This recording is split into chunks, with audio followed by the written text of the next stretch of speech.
Morning. A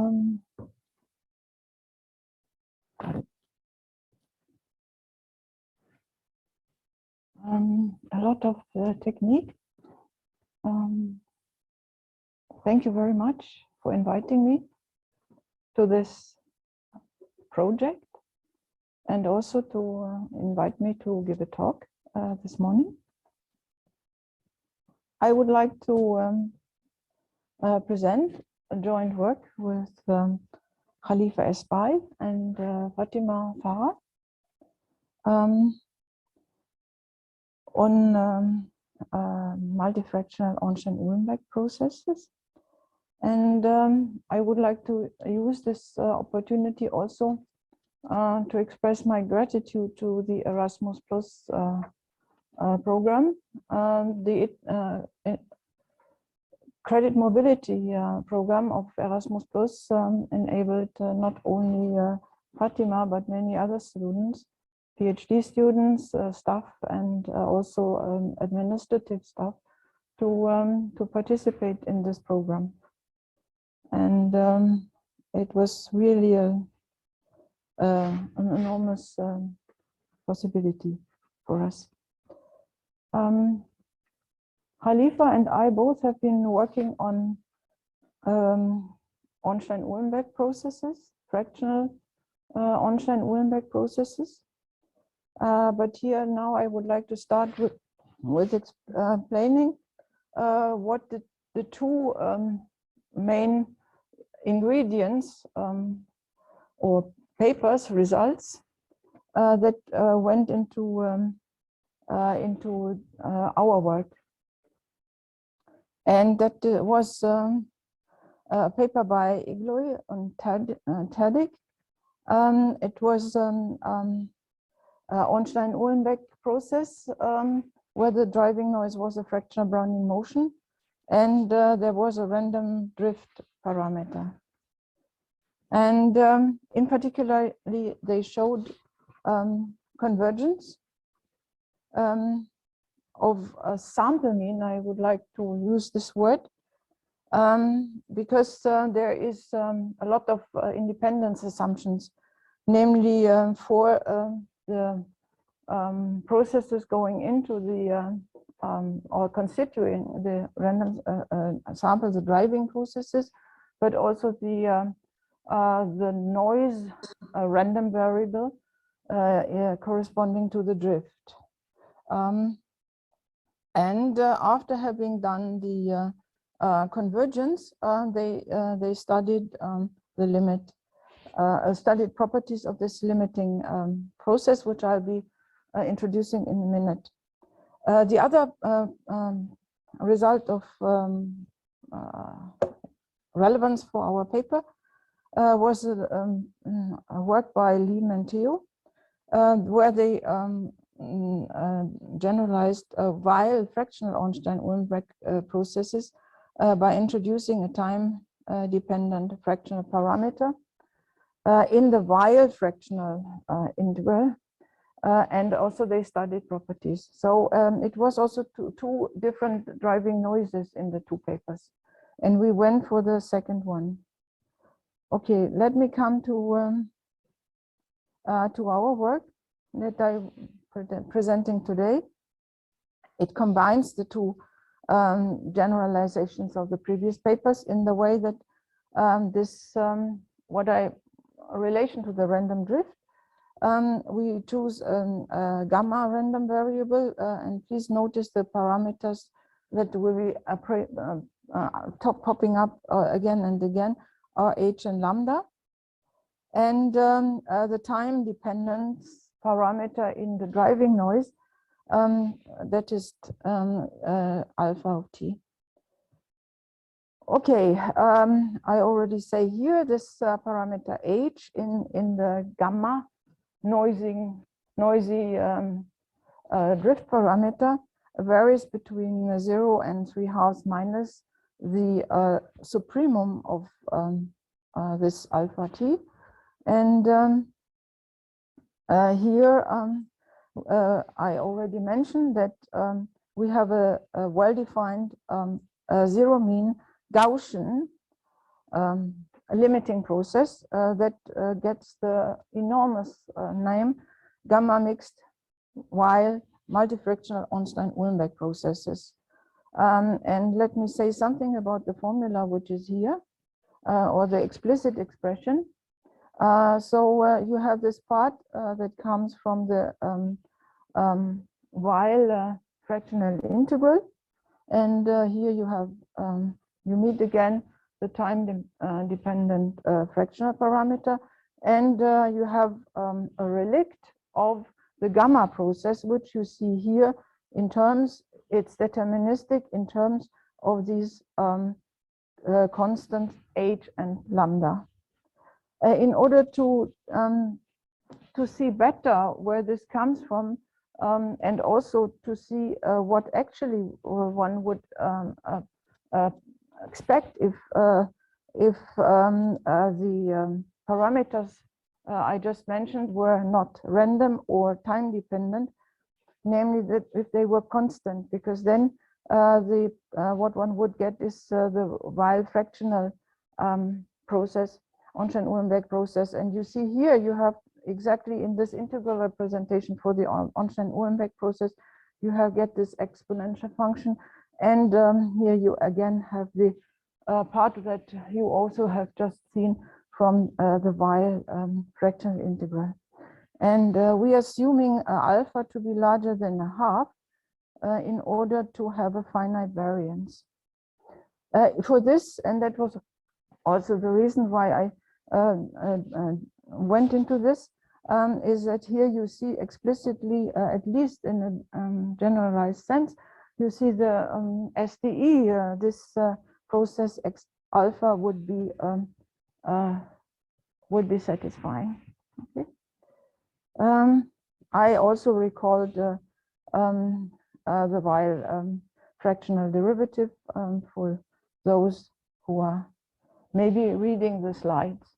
So I am introducing a couple of definitions, also for the sake that if someone looks at the slides, it's better to to understand and quicker.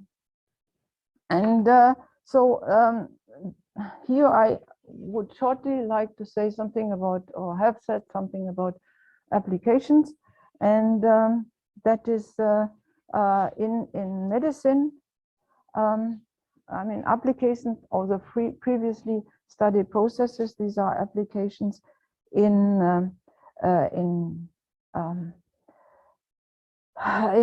medicine, which is the first one, and then in engineering systems, where certain Fourier processes appear, and the multifractional Ornstein-Uhlenbeck process finds a lot of applications in physics. That is what I have written here, and I have also given the references to the corresponding paper. So we have a little bit of notation. It's very few only that appear again and again. So you have already seen one, and this was this alpha sup, and that was the supremum of the fractional parameter, and also you have the infimum, and if this here is related to t being in the whole interval, and while this ugly notation here refers to the same bounds in the if time only is concentrated on a finite interval. I think the rest can be skipped. So now I come to the convergence result. So the approximation or approximating processes that go into this what I called random sample are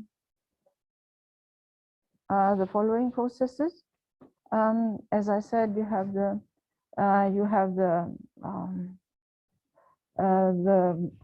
noisy Gaussian, the gamma noisy random variable, and you have here the part that comes from the Weyl fractional derivative or integral, depending on the parameter. So then we are looking at this sample mean, random sample mean. I seem to be touching something which I usually do not touch. Sorry for this.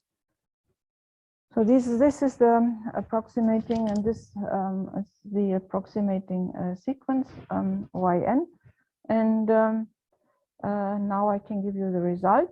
And I have two results here, and this is first of, because we proved the proof is in two steps. First, things are proven on a finite interval, time interval. And here we have T, but uniform in T, and otherwise in the noise in L2 sense. We have that the finite sums y and alpha converge to the process I've introduced to you in the beginning, and that I repeated again here. And in the second step, this result was extended to the whole time interval, to the whole real line. And in this case, we have the assumption on the parameter, on one of the parameters in the gamma random variables to be smaller than 3/3 minus the supremum of this multifractional parameter. Okay, and then in the second step, and with this, we have, and this is only on a finite interval, then we have convergence, and in the sense that CAB is a space of continuous functions. They show well-defined. This is well-defined. So let me come to the properties, and this is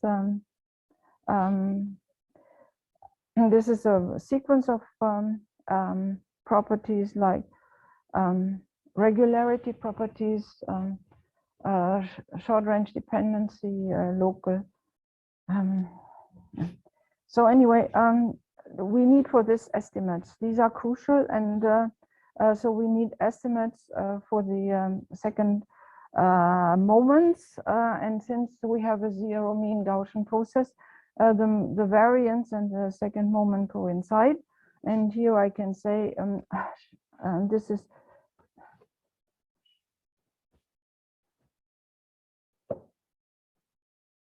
sorry.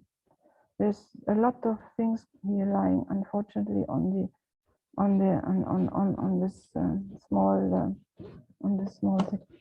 small thing. So you see the variance is time dependent. You see the time dependence in this coefficients and in the gamma coefficient, gamma function, and but also in what is the beta function, as the parameters also here depend on the time. So the variance depends on time, and also the autocorrelation function of the process, limiting processes, corresponds on the time, and the representation you can see here, you have not the difference here, but you have the sum of these, so you don't have stationarity somehow. Okay, for regularity, we need the following bounds. We have upper bounds and lower bounds for the increments, or the mean squared increments.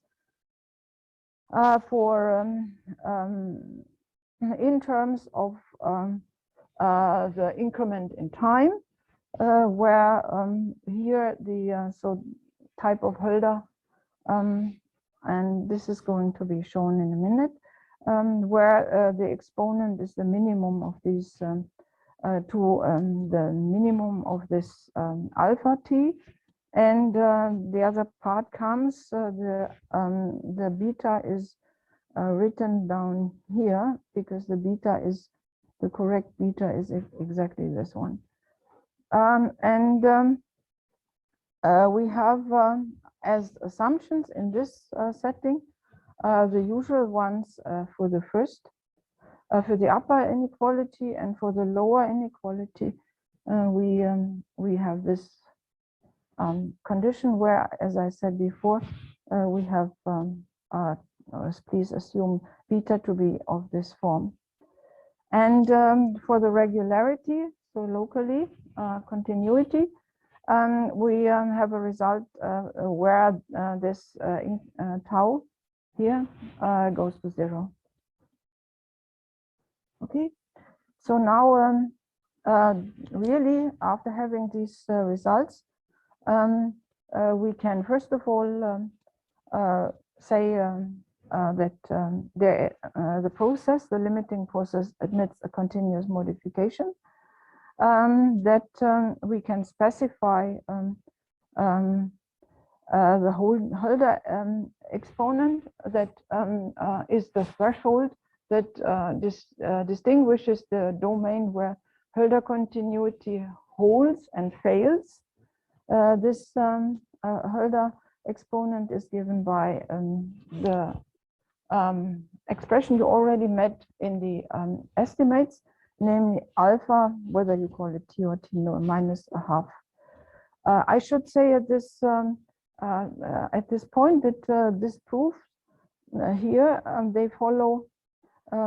They come from the estimate from the previous proposition, and then after that the methods are in analogy to those ones in the paper by Lim and Theo.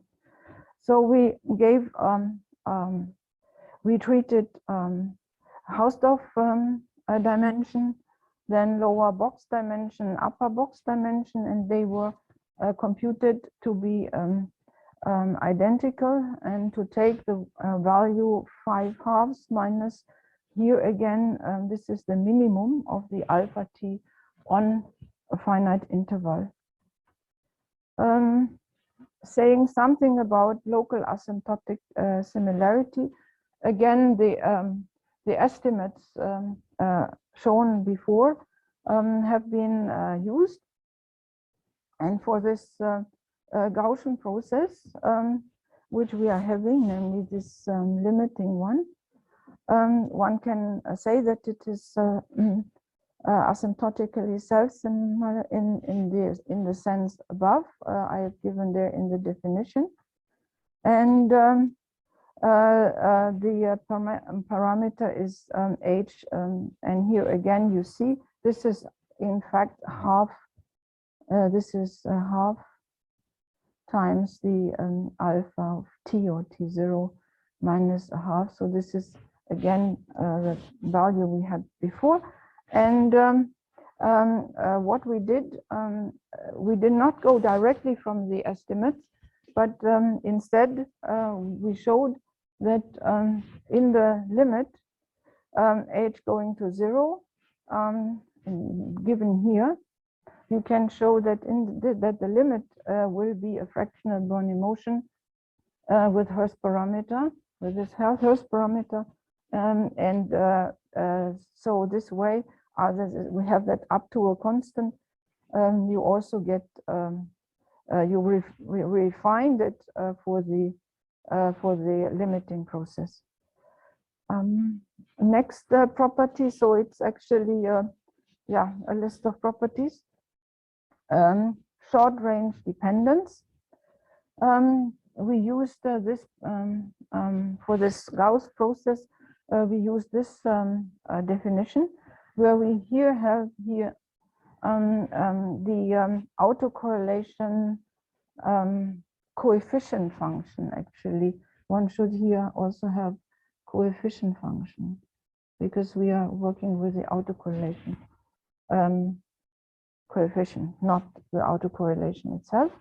And if this integral is finite, then we are done. So let's look at this autocorrelation, which you have here in the as an integrand.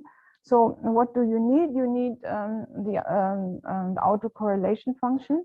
And here again, we now really apply the estimates for the autocorrelation function, the mean squared estimates for the autocorrelation function we had before. Then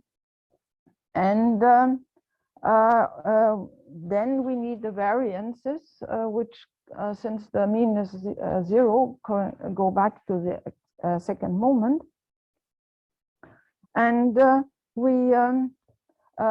what is missing then is that we need 1 over the variances, and the estimates we had before were for the variances. So we give in the proof, or the main thing in the proof is first of all give nice bounds for 1 over the variance, and then reorganize, and it's a hell of a lot of calculations, but then finding, so here showing that this inverse variance here, that this is bounded. And then it is not only bounded, but the way, if you're looking at the expressions here all together, you see you have a lot of, you do not see it immediately. So it's really hard calculations to see that this rho here is integrable in tau. Yes. So we can conclude, since this we can show that this is finite, we can conclude that a short range dependence holds. So the last property I would like to mention is really a limit property, namely in the parameter lambda of the gamma random variable that is the coefficient of the okay, I don't need to worry. Thanks a lot. So what we showed that, as I said, this lambda is one of the coefficients in the noisy parameter of the Ornstein-Uhlenbeck processes, and we yeah, that's important. So and what we showed that is that if we choose H, as I said right in the beginning, and if we introduce HT in such a way that the previous alpha of T, which was the parameter function, or the that is determining the fractional driving noise, Weyl fractional driving noise, that is can be rewritten in that way, or this H of T is defined by this alpha which we had before. Then we can show that this increment converges to a fractional, standard fractional Brownian motion with HT as time-dependent Hurst parameter, and the convergence is in L2. If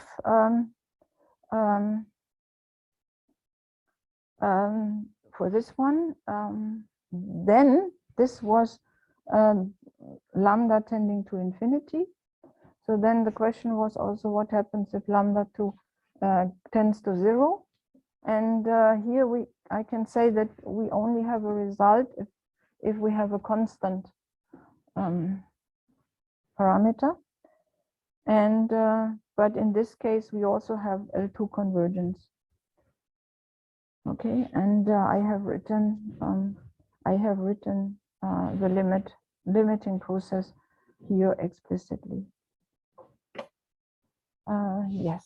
So maybe let me say a last thing, and this is a remark because Stefano Bonacossi has been given a talk here in the first workshop. So what they have together with Bianchi and also in particular that goes back to a paper of Bonacossi and Luciano Tubaro. There they have an operator that acts on the drift of and for us we have a drift parameter for the original approximating sequence or aggregated processes that are random variables. So we do not have, but we also change the noise, the driving noise, since we have a time-dependent fractional parameter. So that is what I wanted to say, because I got the impression that there maybe were some questions about the difference between that result and this result. So, okay. Thank you, Astrid, very much for the very interesting talk. We are running a little bit late, but we have a break half an hour, so we are okay. So, can you hear me? Yes, I think. It's fine, yeah? Okay. So now we have a couple of minutes time for asking questions and making comments. So please welcome. Yes?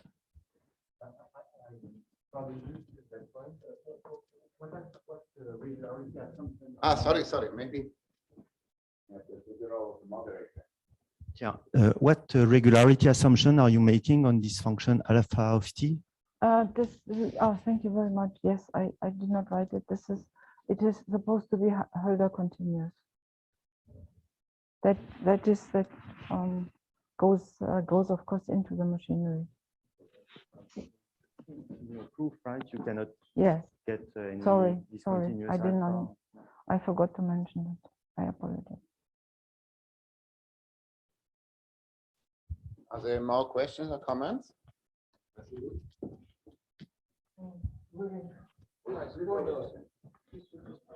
Yes. Hello. Yeah. Very nice formulas. Very beautiful. I wanted to ask if you write your initial integral with respect to the Brownian motion. If instead of the Brownian motion you put some fractional Brownian motion, will you be able to carry out the same program? I mean, we did this because the Weyl fractional Brownian motion is a bit nicer in behavior. So, so that maybe you can say. Yeah, because fractional Brownian motion appears anyway. So if you put it initially, then possibly there will be some shift in parameters. But yeah, but we have not tried that. What we tried was a convergence to whether this process has a stationary solution, and this was not possible to pursue. That maybe I can say at that point. So are there more questions? I have just one question because Prof. So do you know if any of your studies have been extended to infinite dimensional case? So you could have Ornstein-Uhlenbeck process in infinite Hilbert or Banach space even. Are you aware of anything like that? No, I'm not aware of anything like that.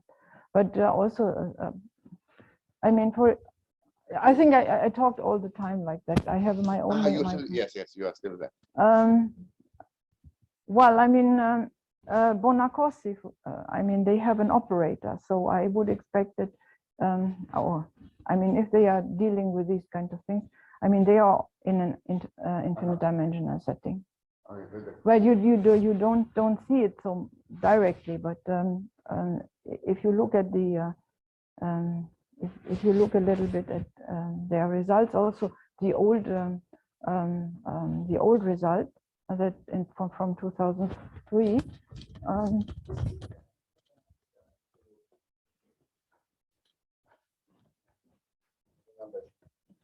You see, I only cited the result on the Volterra equation. So this is the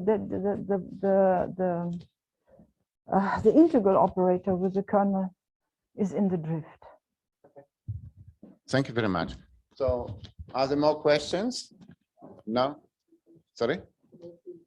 Yes, maybe there are some questions from the chat.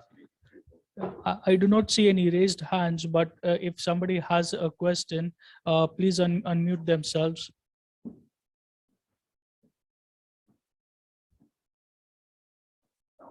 I believe there are no questions, so I'm just going to hand it over to Zeslav. Okay, so thank you very much, Astrid, for your nice talk. And we'll move to the second talk, after which we'll have an hour or 25-minute break.